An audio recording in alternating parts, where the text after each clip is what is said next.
lovely Maple Grove, Minnesota, and 6footmama.com. This is Still Growing with Jennifer Ebling. Still Growing is a gardening podcast dedicated to helping you and your garden grow. Hi there, everyone, and welcome to Still Growing, and thank you for listening. I'm your host, Jennifer Ebling, seed saver extraordinaire and co-author of The Complete Guide to Saving Seeds, 322 Vegetables, Herbs, Fruits, Flowers, Trees, and Shrubs. Cheryl Moore-Gough is on the show today. And Cheryl's going to help us learn how to save seeds to use in next year's garden, or to share with our fellow gardeners, or even to donate to the community through our local seed libraries. Now, experienced gardeners know that saving seed is just another excellent skill to have in your garden toolkit, so to speak. And it can also make gardening even more budget-wise. Saving seed means you can play breeder as well, picking your very best plants for seed harvesting, and then slowly improving your resident plants by selecting seed based on taste, productivity, and hardiness. Now, I started saving seed with two beautiful ornamentals or annuals in my garden. The first was Love in a Mist, or Nigella, and the other was Spider Flower, or cleome. Once you have a favorite plant and figure out how to save the seed, you won't believe how happy it'll make you. Saving seed for the garden with Cheryl Moore-Gough. That's the topic of today's show, and it's coming up after an update on the listener community for the show and this week's Garden News Roundup. Well, I'd like to start out by saying a quick thank you for listening to the Still Growing podcast this week. Especially if you've just found the show, I want to welcome you and thank you for being here. And if you're a returning listener, welcome back. And of course, I always say that I hope you're listening to a bunch of gardening podcasts. They're a great way to learn and grow as a gardener. So fill up your playlist and get listening.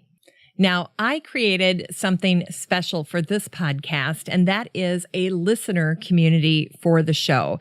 It's a free private Facebook group that I'd like to invite you to join. I host it for listeners of the show, and you can find it simply on Facebook just by typing the name of our group into the search bar. Just search for the Still Growing Podcast Group, and then the listener community will just pop up at the top of the search results, and then you can request to join.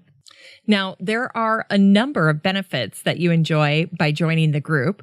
First, you get access to all of the great garden articles that I curate. They'll just appear in your Facebook newsfeed. So if you'd like to see more helpful posts about gardening, then by all means, join the listener community for the show. Second, the Facebook group is the only place I go to pick lucky listeners for any of my show giveaways. Last week's guest, Kylie Baumley, wrote a great book on how to save our most beloved butterfly, the monarch. And the winner of that book is listener Jay Smith. So congratulations, Jay. You can private message me with your contact information, your email address, and your physical address, and Kylie will get a book sent to you. Congratulations. There are a couple of other reasons to join the Facebook group. And this is probably my favorite reason, and that is that you get to interact with the great guests that have been on the show, like Kylie Baumley, like Bree Arthur, the author of The Foodscape Revolution, like Jody McKee, the herbalist that was featured back in episode 564. Lots of great, real people, real experts in the area of gardening that you can interact with in the group. And then finally, there's no spam in this group. The content I share with the listener community is something that I work very hard to make sure is helpful and worthwhile for you. Everything I post is curated with you in mind to help you and your garden grow. Plus, it's free and easy to join. So the next time you're in Facebook, just head on up to the search bar and type in Still Growing Podcast Group, and then just request to join.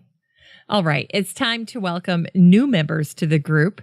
Julie Heinen, Vicki Nelson, Sandra Seljan, Cheryl McCullough, Preston Wright, Linda O'Hara, Sue Campbell-Hennessy, Julie Frame, Allison Edwards, Christopher Yoder, Kelly Thomas, Barbara Japal, Tracy Lynn, Tammy Rock, Aaron Scott, and Richard Phillips.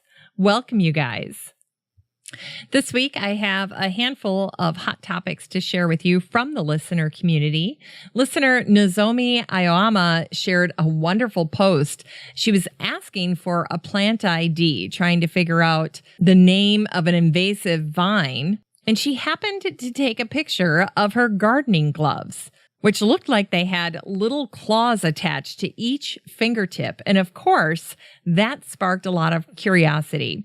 People were asking, where can I get gloves like that? And these are the Garden Genie gloves. You can get them on Amazon. They're pretty inexpensive. They're $3.25 if you prime them. And basically, they're just a simple pair of garden gloves, but they have claws on the right hand, which makes it easy to dig. And since they're pretty inexpensive, go ahead and add them to your shopping cart the next time you're ordering on Amazon. And as long as your order is over $25, you'll have free shipping on them to boot. So treat yourself. Well, if you'd like to try to grow something impressive, listener Danny Perkins shared a video of his giant cosmos that have finally bloomed. And then here he had a monarch butterfly photobombing this video to boot. It was just glorious. But Danny posted this video. It's pretty impressive. And some of these cosmos are 10 feet tall. Just fantastic.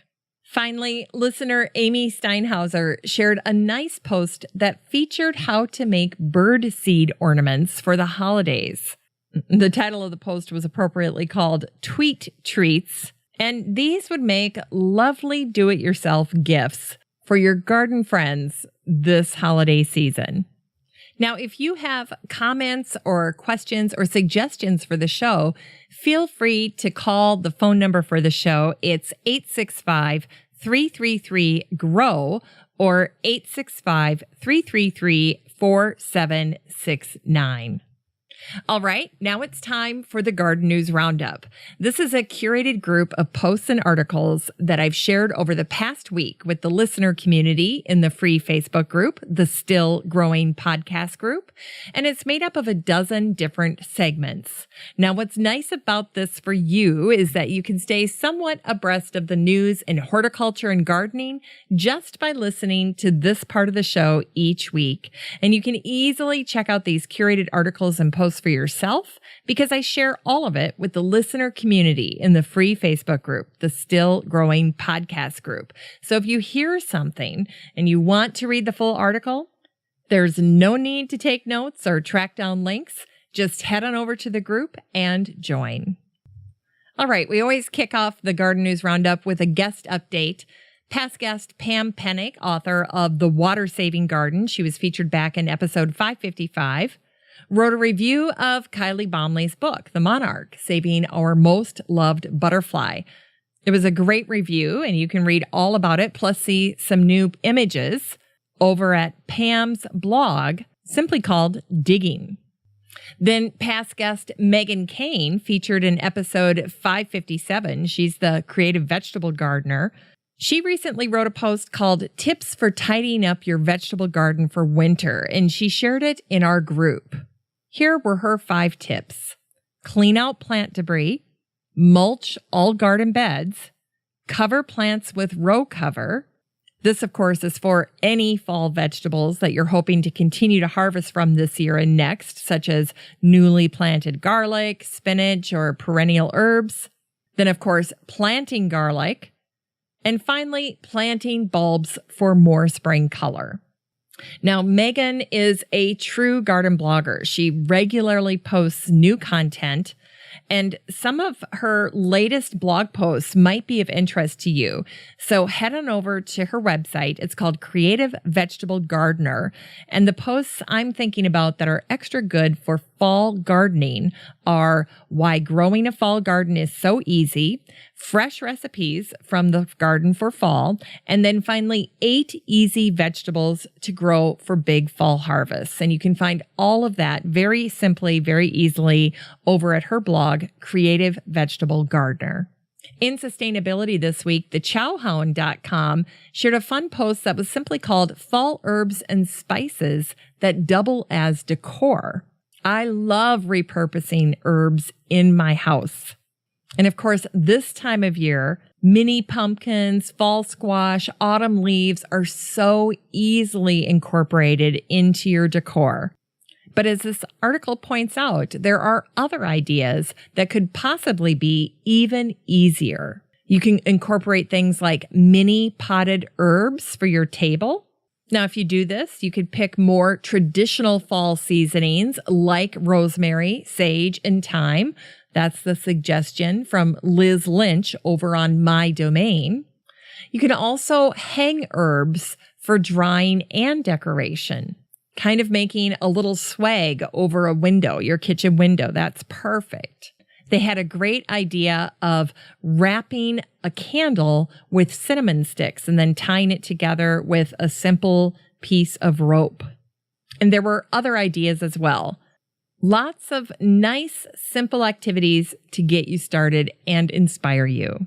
In continuing ed, Madeline Sparks shared a post in ruralintelligence.com, and she talks about her process for bringing plants from the outside in. And it all starts with the very difficult first step of determining which plants make the cut or not. And then the rest of her process really mimics mine. So I thought, well, I'm going to share this with you really quickly. The first thing she does is she grooms these plants that she's identified as plants she wants to overwinter indoors. These can be house plants that she's brought outside to enjoy the summer outside. But then when it's time to bring them back in the fall, here's her process for making sure that she's not bringing in pests or other problems, really helping ease that transition from outdoors back to indoors.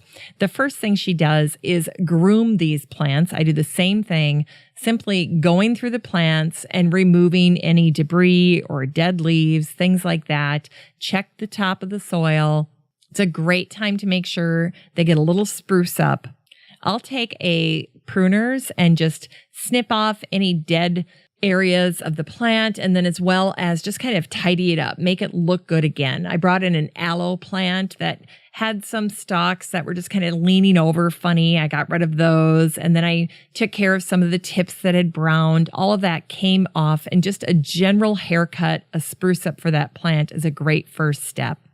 Then Madeline suggests flushing the plant, and I do this exact thing. So I love that she incorporated this here.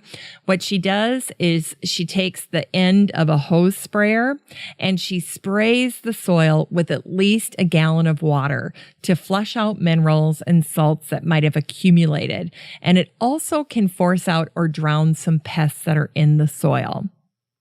Now, I'll do the same thing with my houseplants. I bring them in. I do all of this in the kitchen sink. I usually use lukewarm water because I figure, why not? If I have lukewarm water available to me, I'm going to use it. I think it's a little nicer, a little gentler on your plants.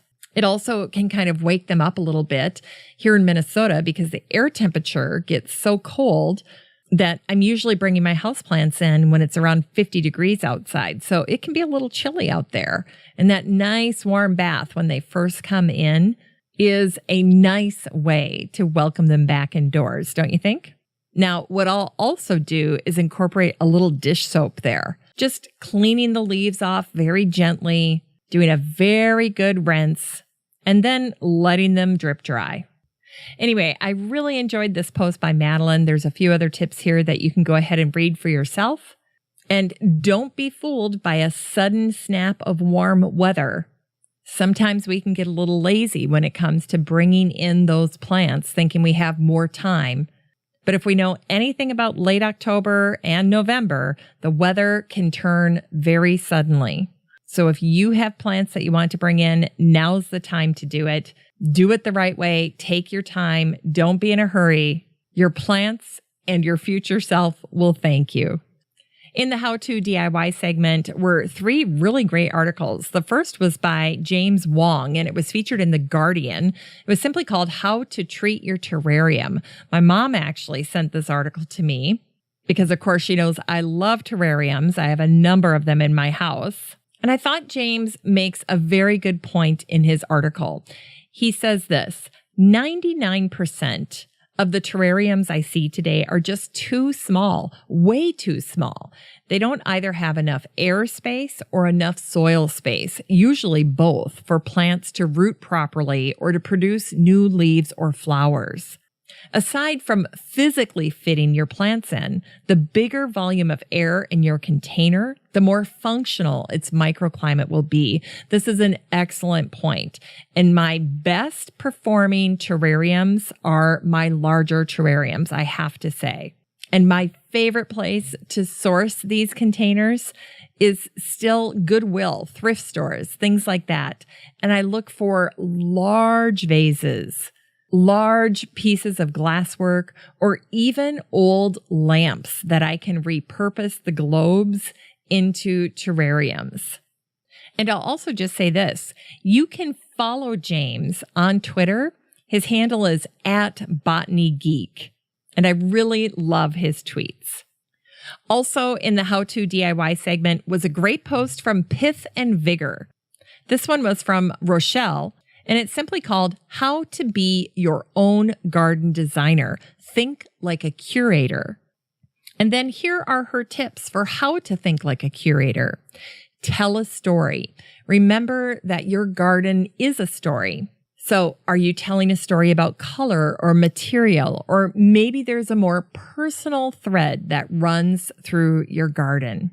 And then she says, don't follow trends. Collect what you love, what gets you excited. That will help ensure your garden is unique, interesting, and special. So be picky, do your research, and display your items creatively. Lots of great tips in here by Rochelle. And then finally, my favorite post in the How to DIY segment was by growingupherbal.com. And this post was called How to Forage for Chicory This Fall. It caught my attention because I actually went out of my way to order chicory seeds because I didn't have any. And I just fell in love with the blue flowers. Now, chicory is a bitter root, but it has all kinds of health benefits. So after talking about how to find it, how to forage for it, basic identification tips, this post walks you through how to make your own chicory coffee recipe. And I like what Lori wrote here right before she introduces us to how to make chicory coffee. She said, I tend to be lazy about my herbal remedies, and grinding my chicory every time I want it just gets on my nerves. Although I usually grind my coffee, so there you go. Instead, I like to mix chicory with other bitter herbs and cacao nibs for a deeper bitter drink full of antioxidants. I don't add any sweetener, but you can totally throw in some licorice root or coconut milk afterward if you're a cream lover. And I really like that about Lori's posts because she's very real. She just adds her own little anecdotes, and that's what makes her herbal blog very special. So again, this was on growingupherbal.com. In the plant spotlight, Toronto Gardens shared a great post on knotweed. And this one started out a little cheeky. It says, to be honest, most knotweeds are at least a little knotty. They can spread. That might be a good trait in a ground cover, but it can also make it very invasive and very hard to eradicate, especially the Japanese knotweed. Now, what I like about this post is they do a great job of introducing us into the diverse world of knotweeds. And then they offer examples. And as they point out, knotweeds generally have spiky flowers, and they have common names like fleece flower. So if you're curious about knotweed, check out this post by Toronto Gardens. In the news, the Charmant International Garden Festival was featured. This year was the 26th International Garden Festival there. And it's grown quite a bit over the past 26 years. This post by The Telegraph was especially interesting because it featured some of the most amazing gardens at Charmant this year. And one of the things that caught my attention was this wooden arbor that was handmade using sticks. It was very captivating, and if for no other reason than checking out this arbor, you should take a look at this post.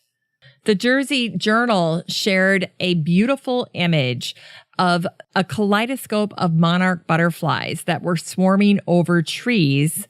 They'd stopped in this community in Jersey along their flyway migration southward. And these pictures of monarch butterflies swarming different trees on their way south are always so fascinating to look at. So this post was a favorite of mine.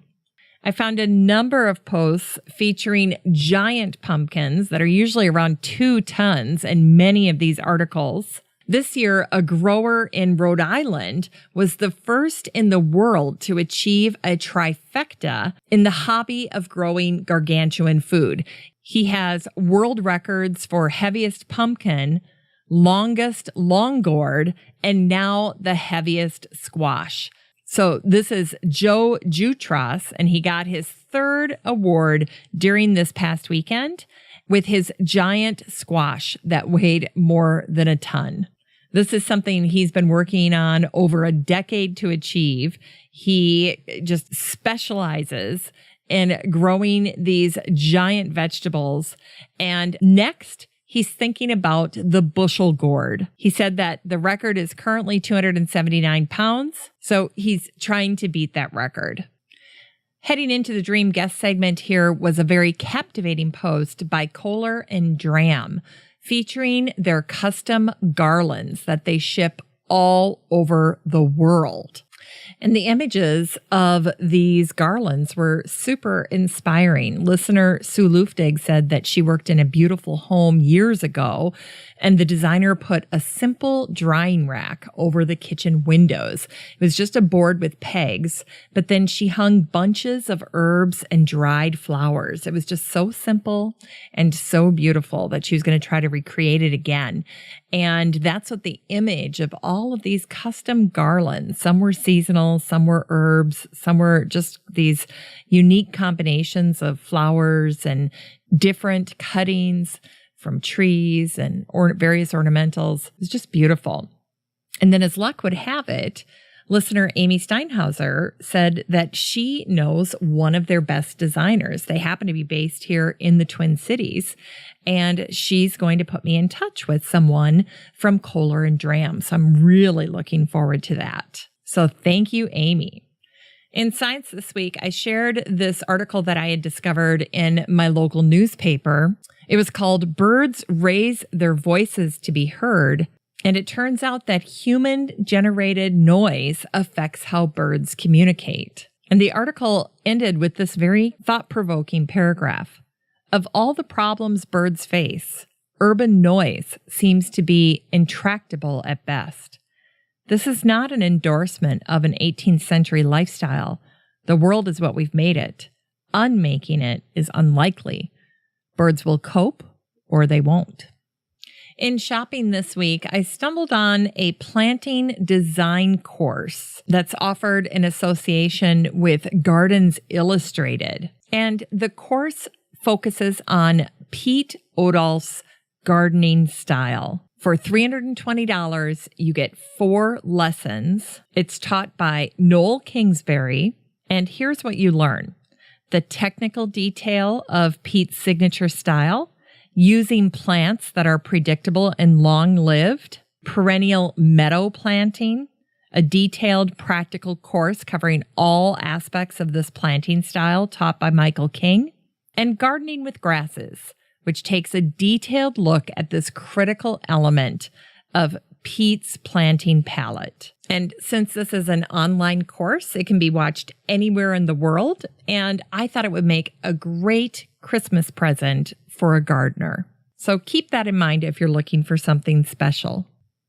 In recipes this week, I dug out an oldie but goodie, and it was featured in finecooking.com, and it shared a fall herb butter.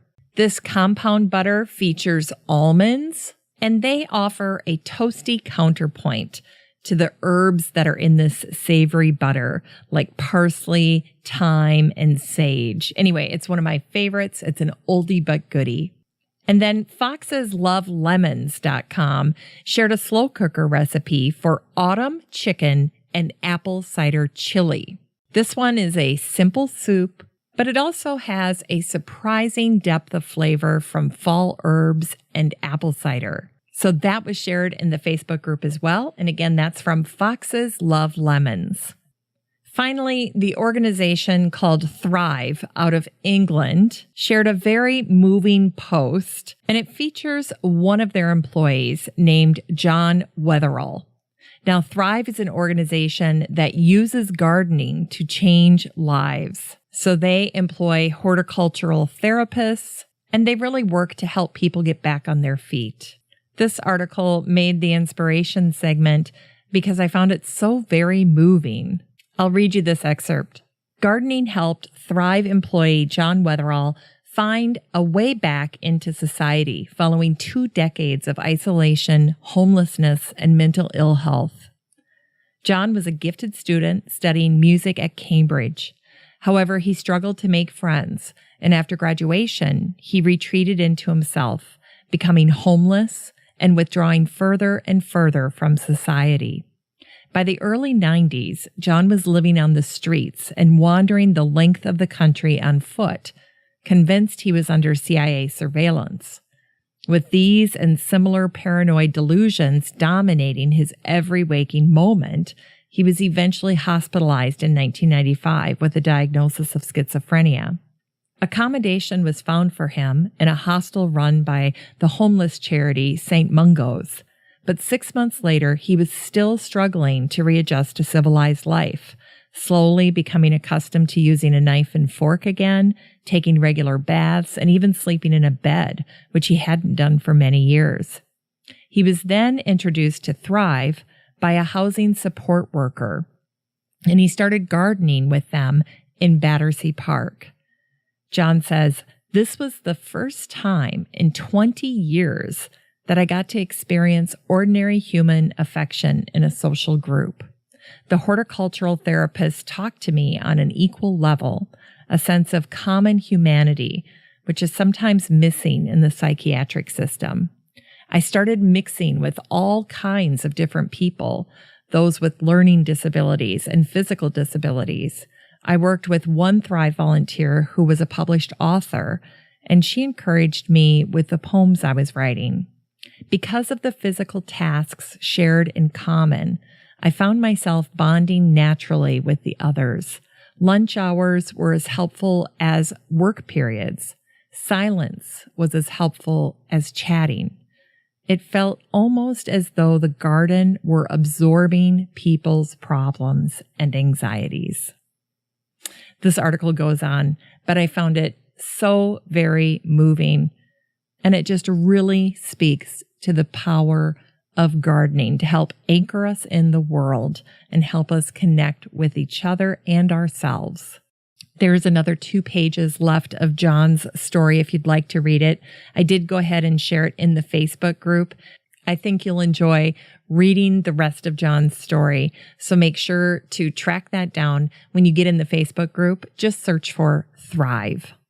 All right, in quotables, of course, this week's quotables are all about seeds. So here we go. We'll start out with this famous one from Aeschylus. "From a small seed, a mighty trunk may grow." Here's one from Robert Schuller. "Anyone can count the seeds in an apple, but only God can count the number of apples in a seed." Here's one from Henry David Thoreau. "Though I do not believe that a plant will spring up where no seed has been, I have great faith in a seed. Convince me that you have a seed there, and I am prepared to expect wonders." Then here's a quote from Vandana Shiva, co-founder of Navdanya, which promotes seed saving and organic farming. "A seed sown in the soil makes us one with the earth. It makes us realize that we are the earth, that this body of ours is the Panchabhuta, the 5 elements that make the universe and make our bodies. The simple act of sowing a seed, saving a seed, planting a seed, harvesting a crop for seed is bringing back this memory, this timeless memory of our oneness with the earth and the creative universe. There's nothing that gives me deeper joy than the work of protecting the diversity and the freedom of the seed. Every expression of diversity is an expression of freedom, and every expression of monoculture is an expression of coercion. Monocultures can only be held together through external control, and uniformity and external control and concentration go hand in hand. Life is self-organized. Self-organized systems evolve in diversity. You are not identical to me because each of us has evolved in freedom. The self-organizing capacity of life is expressed in diversity. Diversity of culture, diversity of humans, diversity of seeds. Well, that's the Garden News Roundup for this week's show. Just a reminder, you can get all of these posts with links and bonus content in your Facebook feed if you join the listener community in the free Facebook group, the Still Growing Podcast group. I'd love to meet you in the group. With that, let's transition to the topic of today's show, how to save seeds with Cheryl Moore-Gough. From a food perspective, saving seed is important work. From a gardening perspective, saving seed is an important skill to learn and practice. Past guest of Still Growing and the author of many books, including her latest, Homegrown Pantry, the lovely Barbara Pleasant from back in episode 584, wrote a blog post about saving seed back in January 2016. Here's what she said. Last week, I sorted through the bin where I keep my seeds, tossing out old partial packets I'll never use, and making a list of what I need to buy. It was a short shopping list because more and more of my garden seeds are born and raised in my garden. I confess that this has never been a primary goal. I love trying new veggie varieties, but seed saving quickly becomes habit forming when you work with plants that make the process easy. Like many other aspects of gardening, when the skill of saving seed becomes part of your repertoire, you'll find it's a natural part of your regular activities in your garden. After years of saving seed, Barbara commented on how the practice has changed her, saying, "Where I have seen the change is in the size of my seed bill, which is in a steady state of decline. I'm happy to pay for great seeds that I can't grow myself, but some seeds are so easy to save that it's truly the best way to go." With the summer of 2017 fading into memory, my final visits to the garden include gathering ripe seed from plants like lettuce, cosmos, coriander, and nasturtiums. For me, the key is to have a few Ziploc bags to keep my collections straight, along with a pen to label the bags. So don't forget to tuck a pen into your garden apron. If you're ready to start saving seed, there are a number of excellent resources available today. But one of the most popular and favorite references remains the book Cheryl Moore-Gough wrote with her husband Robert back in 2011, simply called The Complete Guide to Saving Seeds, 322 vegetables, herbs, fruits, flowers, trees, and shrubs. Preserve your favorite tastes and scents, customize your garden plants, and promote diversity with the important skill of seed saving. Collect, grow, repeat. Let's learn from today's expert guest, Cheryl Moore-Gough. Well, hi there, Cheryl. Welcome to the show. Hi, Jennifer. Thank you so much for having me. My pleasure. Well, today we're talking about the book you wrote with your husband, The Complete Guide to Saving Seeds, 322 vegetables, herbs, flowers, fruits, trees, and shrubs. You cover it all. By the time this show comes out, it'll be October. And we blinked, the summer's over, and today many gardeners are finding themselves on a mission of saving seed as they walk their garden during the early months of fall. And I'd love to start by having you read the quote at the front of your book from George Washington, and then let's talk about saving seed and why more gardeners, especially new gardeners, should consider adding this skill to their toolkit. I'd be happy to. So George Washington said, "Bad seed is a robbery of the worst kind, for your pocketbook not only suffers by it, but your preparations are lost, and a season passes away unimproved." So gardeners who are avidly growing their own seeds are ones that want to have plants that are adapted to their own conditions. So anybody can go down to the grocery store and purchase a packet of seed, but they really don't have any assurance that those seeds are going to actually work in their yard. And so saving seeds from your backyard enables you to assure yourself that you're going to have plants that are vigorous and healthy under your conditions that will germinate in your yard. And so it's a lot of fun to develop this skill. You might be able to save a little money. And having this skill of your own enables you to pass that along to your children.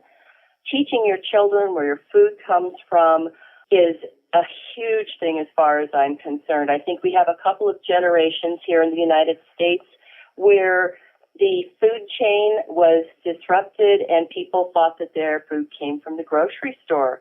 And so teaching your child to save a seed and plant it and watch that plant grow, flower, fruit, make seed, and the whole cycle starts again is a skill truly worthy of obtaining.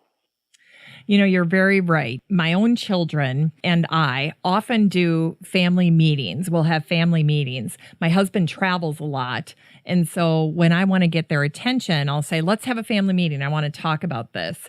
And we've been talking a lot this last month about transitioning into adulthood because my oldest is going to be going to college next year. So we're having a lot of conversations around leaving home and starting your life, whether you're going to college or tech school or what have you. And one of the things I was talking to the kids about is I said, you are now 2 generations removed from growing up on a farm because all of our ancestors were very agrarian. And so I grew up in a city. I was the first generation, my husband and I both, not to grow up on a farm.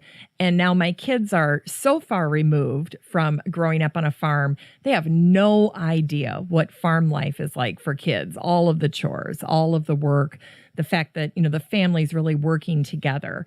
And seed saving was such a part of that, or understanding seed. And it's now lost to so many people because we've become so much more urban over time. And that's very true, Jennifer. My children are now in their 30s, and my family were farmers a couple of generations ago, and my parents were essentially TV dinner folks. And when I was in high school, one of my friends' fathers dug up their backyard and planted a vegetable garden, which was so crazy back then. But my children grew up with me with a 1,000 square foot garden in their backyard. They've seen the whole cycle, and they now are growing their own food and saving their own seeds. So it's really a thrill to pass this skill on to the next generation that was lost for several. Mm-hmm. I agree. And, you know, it's funny, too, when you talk about something like seed saving, you know, to people that have not lost the skill, where it truly is continuing to get passed down through their family, you know, that's one thing. They can continue to enjoy it. It's just part of what they do. It's so integrated into how their family, handles gardening or handles food or views it, the lens that they look at it through. But when you get with people who are first generation gardeners, after a little bit of a lapse, probably, it is really something to hear the wonder in their voice or see the amazement in their eyes when they recognize that they can actually continue the work that this plant has begun by saving seed. That's exactly right. And I have the opportunity to teach college-age students in a classroom situation that's out in the field where they do save seeds, where they do plant seeds, where they actually harvest and eat the food that they have grown themselves. And some of them, that's a very, very first time they've had the opportunity to do that, it's very fulfilling to me. Mm-hmm. At one point early in your book, you say, understanding the physiology of how plants produce seeds is fundamental to seed-saving success, and it just might make you a better gardener overall, too. What do you wish most gardeners had a better understanding of when it comes to seed production in plants? I hear questions all the time about people who don't understand, first of all, that plants have sex. The plants are often either male or female, and of course, males produce pollen and females produce the flowers, seeds. And there are some flowers that are male and some flowers that are female and some that are both. So understanding the fact that not every plant might make a seed is huge, and not every flower might make a seed. Only those female plants or female flowers will make your seeds. So if you have a male spinach plant, for instance, and it's your only spinach plant in the garden, and you're waiting for it to set seeds, it will not set seeds unless there's a female spinach plant nearby. So that's one huge thing, is that people wait for plants to form seeds when there just isn't going to be one. And having a good reference that will tell you whether the plants are male or female or both, or the flowers are male or female or both, is very, very important and vital to saving seeds. The plant's life cycle is very important. Is it an annual plant, which means it flowers the first year after it's been planted? Or a biennial, which means you plant the seed one year, it makes a structure like a root of a carrot that's a survival structure, an organ with storage for sugars, and the second year it will flower and make its seeds. Or is it a perennial, which grows year after year after year? If you expect your carrot, which is a biennial, to flower and set seeds in one growing season, you're going to be very disappointed.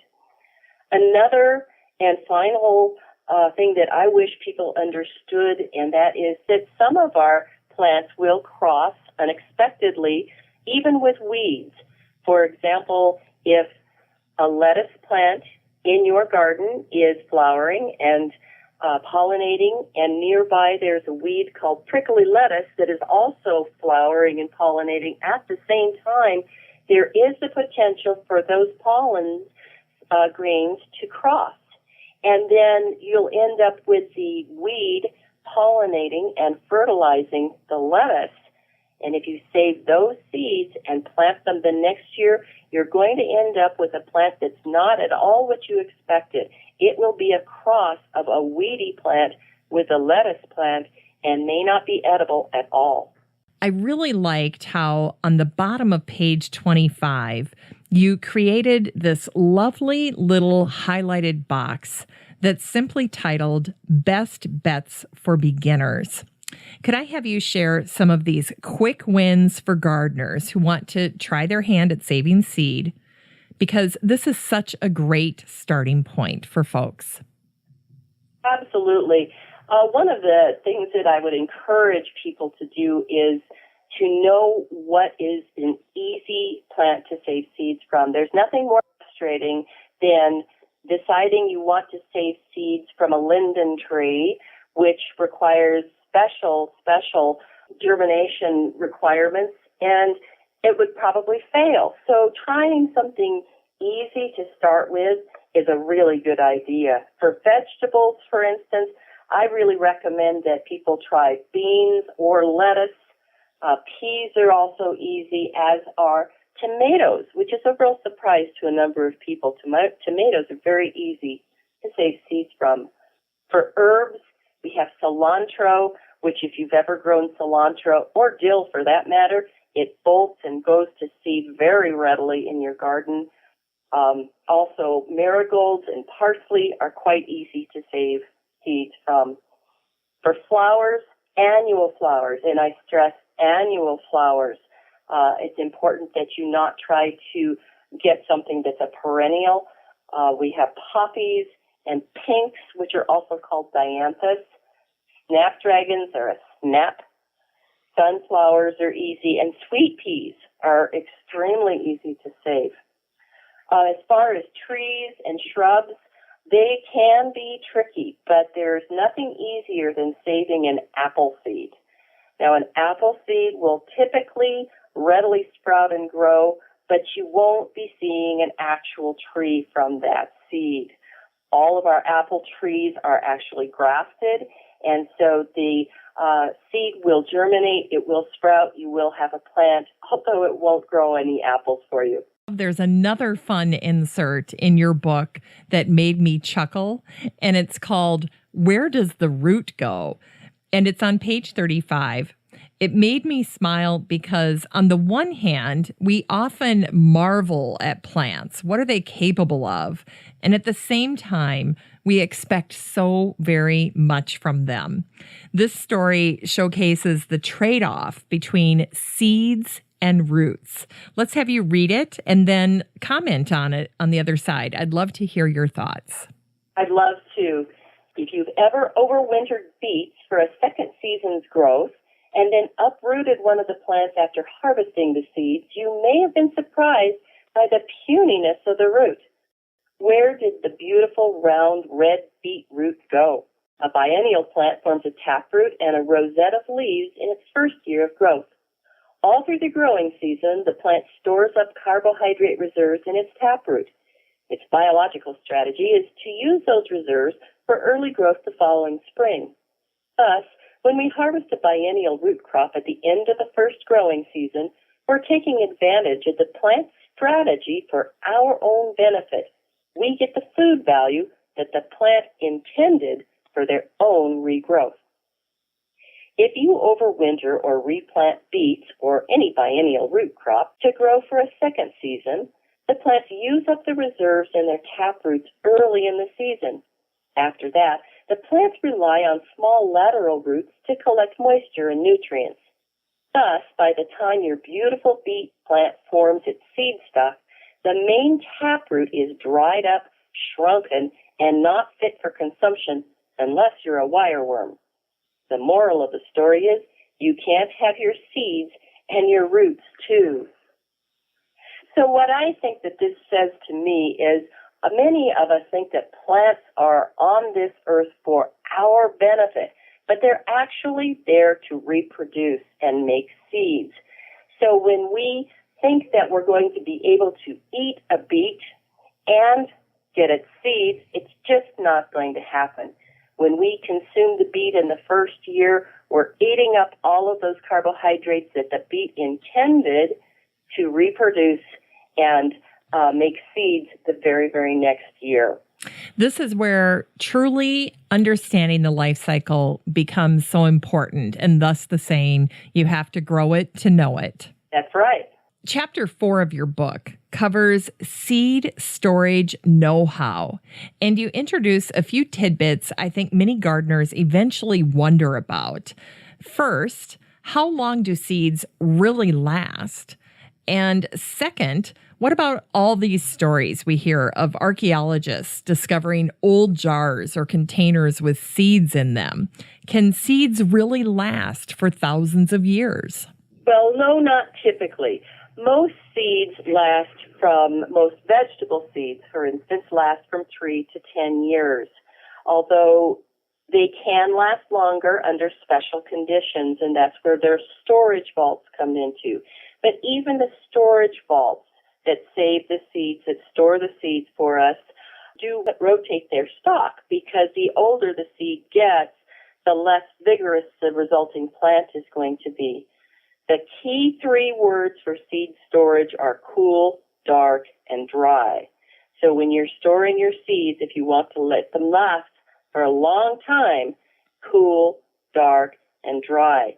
Now, these stories that you hear about archaeologists discovering seeds and producing plants from them, if you actually read the article, there was one recently in a National Geographic, for instance, the seeds themselves that were stored were damaged, and therefore they were not viable. But there were some young seeds from which they were able to obtain plant tissue and were able to tissue culture the resulting plants. So they did grow plants from the seeds, but they were not mature seeds that they planted. They were grown from tissue in tissue culture. So that's a good way that you can reproduce a plant from a very, very old seed. There was another one recently where there was some documentation of a very old squash that had been grown from seeds, and they were very excited about the seed that produced this squash that had to have been what people used to eat. But what they don't tell you is that squash they interbreed very easily, and so it could have easily been a cross that had occurred at some point in time. So typically, no, seeds don't last for thousands of years, but if you store your seeds properly, cool, dark, and dry, you should be able to save them for 3 to 10 years. Have you ever looked at the back of seed packets and they list expiration dates? Do you feel that they maybe accelerate that expiration date a little bit, or do you think that's just truly the expiration date of that seed? The expiration dates on many seeds, that is federally regulated, and so that has to be from a germination test the year that those seeds are packaged. And so you can pretty much rely on that as far as a package date. If there's a use-by date, there are ways that you can determine once you've purchased those seeds if the seeds are still viable. You can do what's called a ragdoll test with those seeds, and you just take some of the seeds, put them in a damp paper towel, roll it up, put it in a plastic bag, throw it on your kitchen counter, and let it sit for a week or two and see if those seeds will germinate, and if so, at what rate. Why is it called a ragdoll test? Because that's just what it's called. That's what the industry calls it. Okay. Well, there's a marvelous graph on page 54, which rates various seed storage containers. And they looked at can, polyethylene, polyester, cloth, and paper. Why don't you share the results with us, and then any other storage recommendations you might have? So this information was from a study that was done in 2004, and it was a 6-year study with the materials that you indicated, and by far the best germination rate came from seeds stored in cans or glass, and there was almost no loss in germination rate over 6 years. The second best were the polyethylene or polyester containers, which lost their germination rate a little more slowly. They still had very, very good germination for up to 2 years, and then there was a rapid decline after that for about 5 years max. And cloth and paper, the germination rate declined much more rapidly. And in this particular study, 3 years was the maximum storage in cloth or paper. Now, this information is very, very good if you intend to save your seeds for a long, long period of time, say 6 years. Most home seed savers, however, intend to plant within a year or two. And in that case, your cloth or your paper storage are just fine. Again, the can and glass has the highest germination percent. It's higher than the cloth or paper, but the germination rate of those stored in cloth or paper would be just fine for at least 1 year and up to 3. It's been my experience when I store my seeds, I typically use either coin envelopes, which you have to purchase special, or Ziploc bags, depending on how long I'm going to store. Now, I use the coin envelopes because standard number 10 business size envelopes, if you look at the corners, they have holes in them. And so the seeds, small seeds, can very easily fall out of the envelopes through those holes, which is not acceptable as far as I'm concerned. So the take-home message here, again, when you store your seeds as a home gardener for a year or two, paper envelopes are just fine. Cans, glass, will also work for a couple of years. They will last the longest in cans or glass. And remember, cool, dark, and dry. And the reason for the cool, dark, and dry, people don't think about this, but seeds are alive. They are respiring. And so when it's cool and dark and dry, you slow down that respiration rate and they live longer. That's an excellent point. I have to ask, as a follow-up to this, is there a way that you can tell just by looking at a seed what that seed will turn into? Are there predictive markers or things that you can look at if somebody just handed you a handful of seeds where you'd be able to say, oh, it's probably this? Well, seeds are very distinctive in their appearance. You can definitely tell, for example, a bean seed from a cabbage seed, from a corn seed.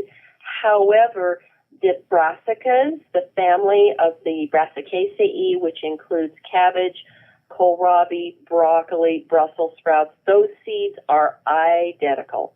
And so in some cases you can tell what plant, generally speaking, is that seed is going to be producing, and in other cases you cannot. And is there a correlation between the size of a seed and then the size of the plant that you'll get from that seed? Not typically, no, I would say not. There are some plants that are just large seeded, like beans, and some that are smaller seeded, like broccoli. Now, a broccoli head is large, but a bean seed or a bean pod are smaller. And yet that bean seed is a large seed and the broccoli seed is quite small. Two things that you shared with me ahead of time are the following. Let's take them in order. The first is, do you collect seeds in the same manner from every plant? No, absolutely not. There are different collection methods, and there are several different collection methods, but the main difference are, do the seeds get collected when they are fully dried on the plant, or if they are harvested as a fruit and then dried after removal from the plant. So an example, wet techniques would be used for cucumbers or tomatoes or eggplant. And in that case, you have to let the fruit mature with the seeds inside and then scoop those out and dry them on a screen or on a paper towel or in some manner to make sure that, again, they are dry. Melons and squash are really easy to tell when the seeds are mature and ready to be scooped because the melons and the squash are ready to be eaten. Otherwise, there are some plants in the vegetable garden specifically that you have to let mature on the vine. Eggplant needs to be ripe enough to drop off of the plant, for instance. So there are different ripeness indicators for that. On the other hand, we have those seeds that dry on the plant, like dill.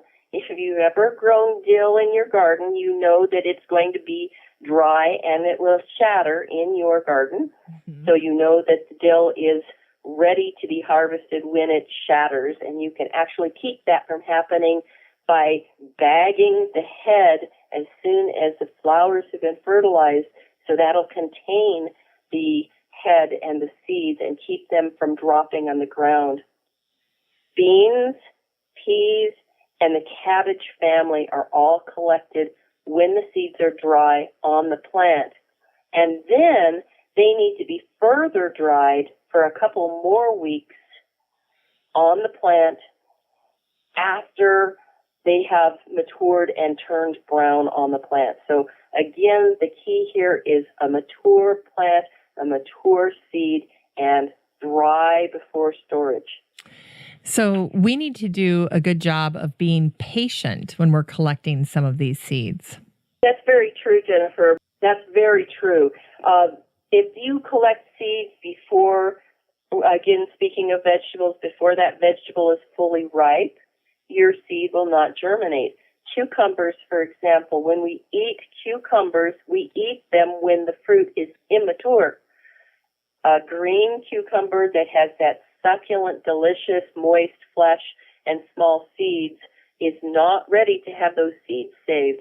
A mature cucumber is yellow, it's dry inside, the center is pulling away, and the seeds look like something you really wouldn't want to eat. That is a great example. Now, what about saving seeds from hybrids? This is a question that you and I get an awful lot. That's exactly right. We do get that an awful lot. My glib answer to that is, well, of course you can save seeds from hybrids. Of course you can.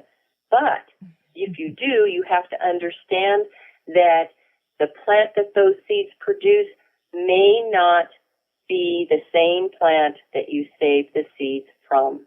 The genetics are such that the hybrid generation, which is the F1 generation, if you save those seeds, they will, the genes segregate out in a 3-to-1 ratio where 3 of the progeny will resemble the parent and 1 will not.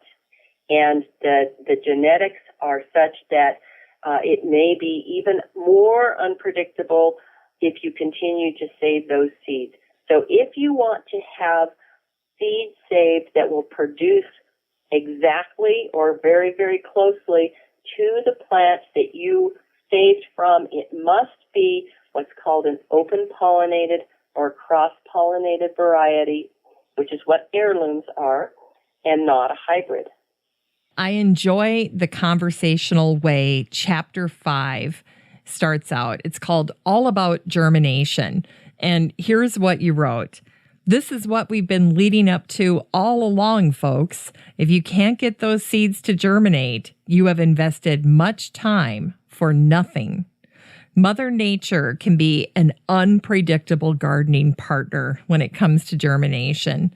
So what are some common pieces of advice that you find yourself sharing over and over again with anxious gardeners puzzled by germination failures? That's a really good question. And again, that goes back to what George Washington said to us at the very beginning of the book. You really don't want to lose a season that passes away unimproved. I get tons of questions, anxious gardeners. They try, they do their best, and they fail. And my advice is do not give up. Mother Nature winks at us all. Even if you think that you've done everything absolutely right, she may have done something in the background that you're not aware of. Things that you can do to make sure that your seed saving is a success.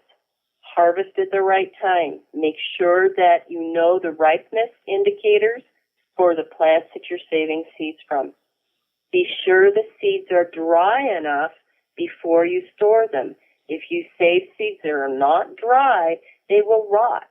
And if you save them in a situation where they cannot breathe, they cannot respire, they will die. Also, broken seed coats will give you a seed that will not germinate. Be sure that if you have diseases in your garden that may be seed-borne, that you know the treatment for making sure that that disease is not perpetuated. Typically, it's a boiling water treatment, and you can read about that in my book. Test for the germination rate before you plant. So if you have any doubts that your seeds may not be viable, that ragdoll test, where you take the seeds and roll it up in a moist paper towel and let those seeds germinate over a couple weeks on your counter in a plastic bag, will tell you if you've had success or not, and then whether you should go ahead and plant or not.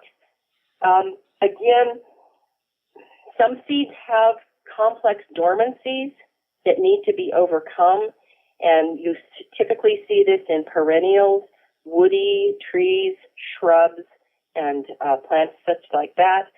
They actually require some kind of a treatment that includes acid, because in nature the seeds may pass through the gut of an animal and come through the animal, and the acid actually is part of the germination process. It takes away some of the materials that need to be taken away.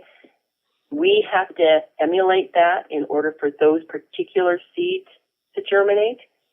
There are some that require a cold, wet period, which simulates a winter, an overwinter outside. So there are seeds that have complex dormancies. And if you are a beginner and you stumbled across one of those by accident, you may feel frustrated. Take a look in the literature, take a look in my book, take a look online, and see if there's a special germination situation for that particular plant. But do not give up. This is a complicated, complex issue for some plants, not for all. And that's why I suggest that you start with those easy plants, those annual flowers, some vegetables that are annual vegetables. Don't give up. As you're talking, I'm thinking about how people used to learn how to do all of these wonderful things. And that is, they had grandma or their own mother or an aunt or some neighbor standing there with them and demonstrating all of this, passing this knowledge on, kind of a oral history. Nowadays, if you're a new gardener and you're kind of on an island, you don't have that trusted friend, family member to walk you through this, you can really take on all of the blame on your own shoulders when things don't go right. And so it's really important, especially if you don't have a trusted, wise gardener in your sphere of influence, that you're going to have to take a deep breath and not give up. That's exactly right. Now, on page 76 of your book, you share a very detailed table, and it outlines seedling problems and solutions.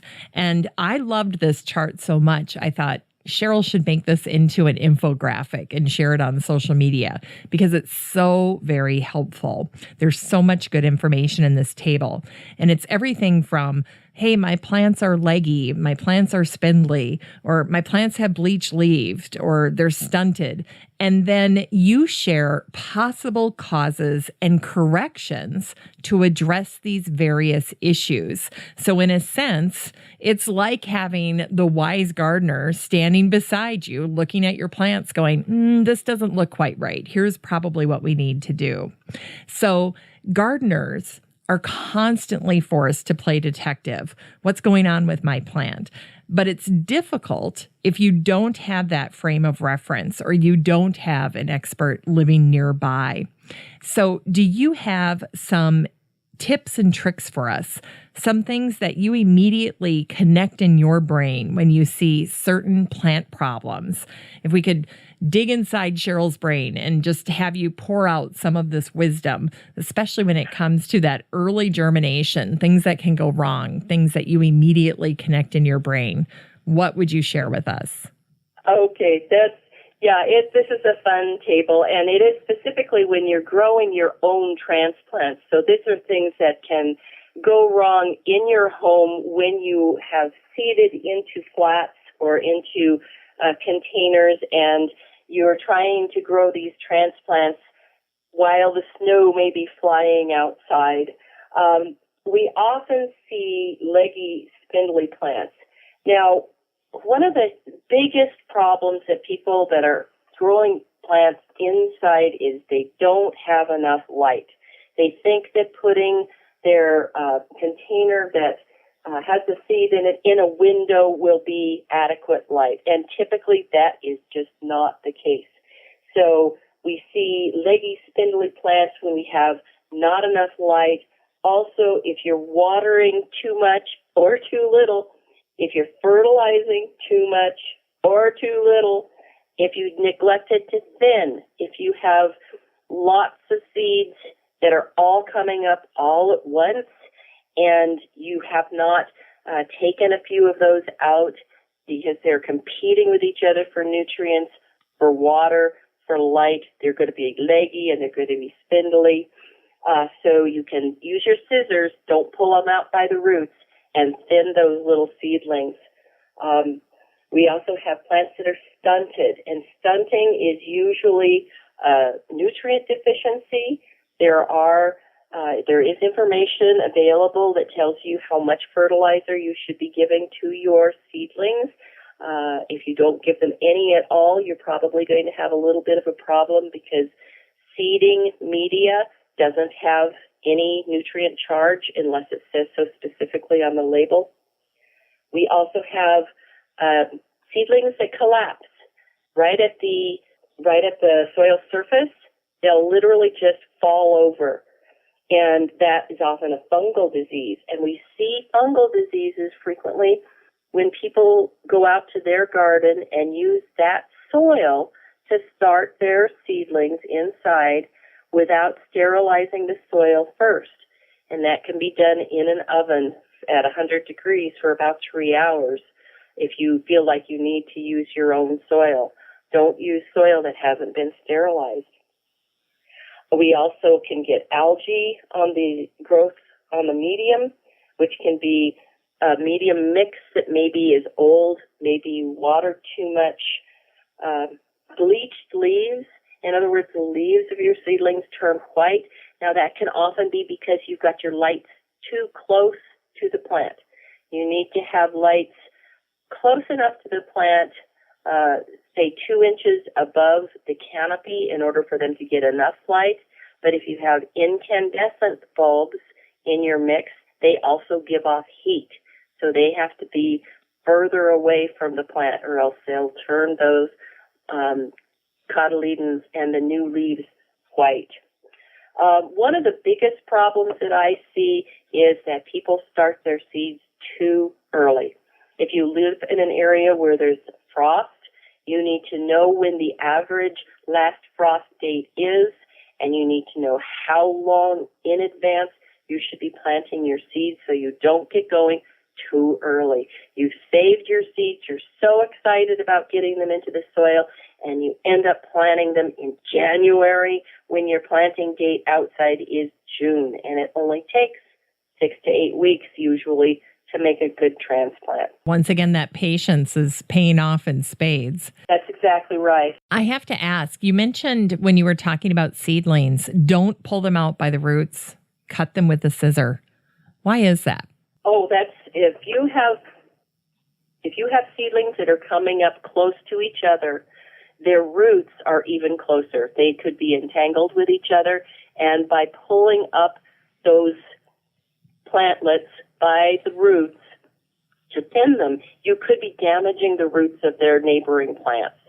So take your scissors and little sharp scissors and snip those plants that you're thinning out real close to the soil surface to give the other plants room to grow and not damage the roots. Okay. So is that a best practice? Do you consider that to be a best practice when it comes to thinning seedlings? I would consider, yes, I would. Okay. Let me ask as well about airflow. when it comes to all these little seedlings. Do you do anything to enhance airflow when you're trying to grow things indoors? I don't do anything to enhance airflow. I do make sure that my nighttime temperatures are cooler than my daytime temperatures. Those diurnal temperature fluctuations are important, and it doesn't have to be much, and it doesn't have to happen at all. Some seedlings will also benefit from heat mat underneath the flats, and some actually will be hindered by that heat mat. So that's something else that you need to look up for your particular plant. Lettuce seedlings, for instance, have something that's called thermodormancy. So actually it's the seeds that have thermodormancy. They will not germinate over 80 degrees, for instance. Okay. And when you say you are very concerned about making sure that nighttime temperature drops a little bit, how do you ensure that, or what do you do? What's your setup for that? My setup for starting my transplants is a simple rack of shelves from which I hang light fixtures, just some very simple fluorescent fixtures with full spectrum light, and I'm experimenting with LCD light as well. And it's just in my downstairs in my home. So when I go to bed at night, I turn the thermostat down, and when I wake up in the morning, I turn it up. Okay. So probably better sleeping for you and better growing for them. Absolutely. That's exactly right. In Chapter 7 of Part 1 of your book, you discuss some of the principles and practices of plant breeding on the home garden scale. Now, this is for advanced gardeners. One piece of information pertaining to this subject is offered earlier in your book on page 31 in a section called Roguing and Tagging. I thought that was very helpful. Could I have you read that? And then let's have you say a few words to experienced gardeners who are really serious about trying their hand at plant breeding. All right, then. There's an old Roman saying that the footsteps of the master make the best manure. And in truth, the gardener who spends the most time carefully tending her crops often produces the best crops. The same is true when it comes to growing plants for seed. If you notice a plant that's developing a disease problem or is being overwhelmed by insect pests, pull it out and get rid of it. If you see an off-type plant or one that bolted early, pull it out. This process of removal of undesirable types is called roguing. It's a simple way to get inferior plants out of the way and out of the gene pool. On the other hand, if you see a strong, healthy plant with desirable characteristics, tag the plant with a bright ribbon or a string. It can be helpful to write a description of favorable traits on the tag to remind you later when it's time to save seed. So if you're serious about breeding, you want to be looking in your garden at plants that have the best characteristics and use those plants as your parental stock, because otherwise genetics can be very unpredictable. If you want to start a breeding program in your backyard, I'd say start with something easy like squash. Squash has male flowers and female flowers on the same plant, and the flowers are very easily recognized, whether they're male or female. And you can cross those different squash plants if you want to get wild and crazy and cross a butternut with a buttercup or one of the other types of squash and see what you end up with. It's very easy to do. But remember that if you do make that cross, you will only be impacting the next generation of plants that you save from the seed of the flower that you pollinate. So select for the desired traits, tag what you've done so that you know which one of those flowers is the plant that you actually is going to produce the seeds that you actually crossed, and enjoy the process. That's great advice. Now, I'm curious, do you have any favorite resources for folks who are getting into seed saving?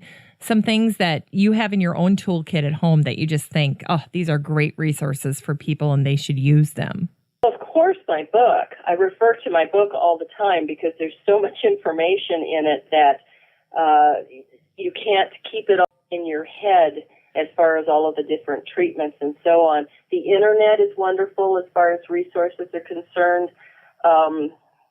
And even experts such as myself, I have to go to the expert literature and see what I can find in some cases as far as germination rates and treatments to break dormancy and so on. Okay.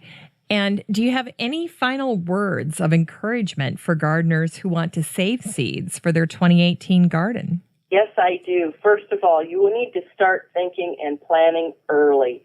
So when those seed catalogs start flooding your mailbox, as they always do, and they're getting earlier and earlier, you should be thinking about saving seeds. Which varieties should I choose for my garden that are specifically open-pollinated or heirlooms or cross-pollinated? You can, of course, save seeds from hybrids, which are designated typically by F1, but I would not do that knowingly if you want to be sure that you save seeds that will give you plants that resemble the parent plants. Space your plants properly when you're making your little map. I don't know about you folks, but I always make a map of my garden as soon as I know what's going to go into it, and I make sure that if I'm going to save seeds from a biennial that's going to be in the ground over the next winter, that I give it plenty of space, because the second year, that biennial plant is going to be huge, whereas the first year, it's going to be small because it's just making a root. Know if your biennial will actually overwinter. So if you live in a cold location, you need to know how cold your yard is going to be, how cold your soil is going to be, and if that biennial will actually overwinter in your garden. That's right. Or you'll need to dig it up and put it into your crawl space over that next winter. Mm-hmm. And be prepared to experiment with those biennials. If you don't know if it will actually overwinter in your garden and you can't find an experienced gardener to tell you, you may lose a crop or two in experimenting with that biennial. But start early, start planning early, plant your seeds in the garden, thinking about seed saving. I think that's probably about it. So in a sense, kind of begin with the end in mind. Plant, but also be thinking about those seeds when you're buying seed. Absolutely. The time to be starting to be thinking about seed saving is in spring. And planning for it so you're not disappointed when fall comes and you think, oh, I should have done X, Y, or Z. Yeah, that's right. Well, Cheryl, if people wanted to get a hold of you, where are you at on social media? And share with us your website. So you can find me on Facebook at Cheryl Moore-Gough, and Moore-Gough is hyphenated, and Cheryl is with a C, with the word author first. So author Cheryl Moore-Gough on Facebook. My email is cheryl@RockyMountainGardening.com. All right. Well, thank you so much for being on the show today. I think this is just so timely for people as they start to wrap up their 2017 garden and be planning for their 2018. They can be thinking about saving seeds and incorporating that into the entire process for next year. That's exactly right. Absolutely. Well, thanks for being on the show today, Cheryl. I really, really appreciate it. Well, and thank you so much for having me, Jennifer. It was fun.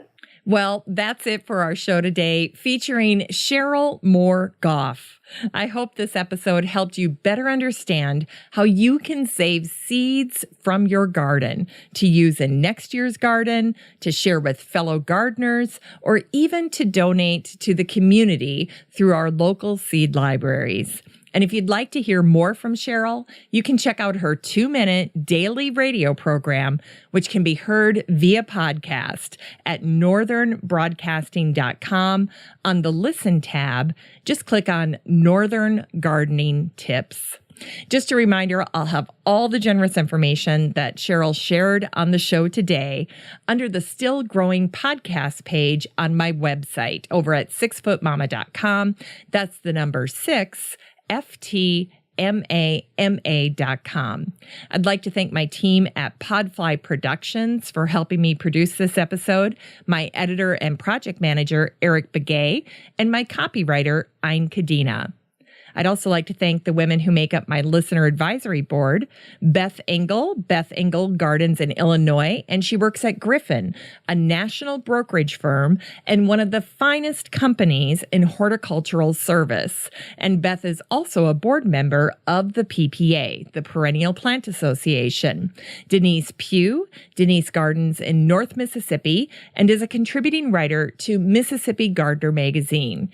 Amy Von Atchen, Patricia Chandler Newport. Patricia is the owner of Backyard Urban Gardens out of Kego Harbor, Michigan. Deb Gibson and Peggy Ann Montgomery.